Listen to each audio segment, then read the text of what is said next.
break, Western New York sports fans starving for a championship for many years. Yeah, well, this morning we're going to try and feed that fire by introducing you to a man that many regard as Buffalo's only world champion in this morning's Unknown Story of Western New York. It was called the Great Race, a round-the-world scramble to see who could drive from New York to Paris the fastest. The man who won that race was George Schuster Sr., and he was a Buffalonian. Jeff Maul is George's great-grandson. The year 1908, a road race long before most places even had roads. So the plan was to drive New York to San Francisco, take a ship to Alaska. They arrived in Alaska and they found 15 feet of snow.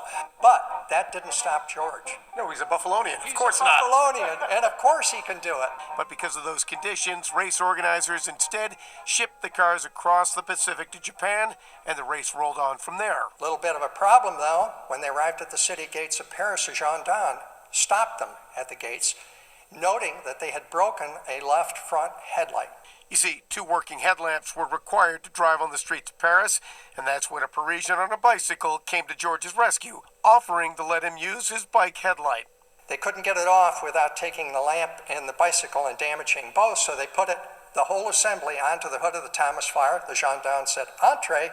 They crossed the finish line to win the New York to Paris race for the United States, covering 169 days, 22,000 miles, with a bicycle on its hood. 26 days ahead of the second-place German team, it was a major feat not only for the team, but also for the automotive industry. This changed everything.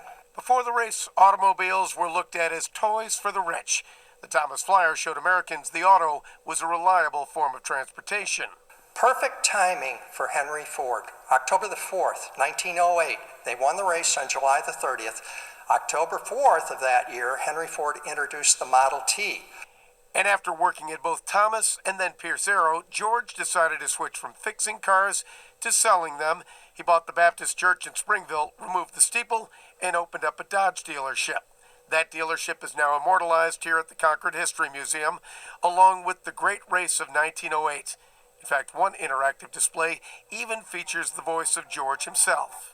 And Roberts gave me that flag and trained. Narrating his own chapter in the Unknown Stories of Western New York. That is really cool. Well, that trophy we just saw there, it's still regarded as the largest championship trophy ever. It weighs 1,400 pounds. And it's right here. Yeah, right. Well, it's in the National Automotive Hall of Fame right now. But we can claim it. Yeah, we can claim it. And also the car that George drove, a Thomas Flyer built right over on Niagara Street. So Fantastic. all right. Well, it is 6:47.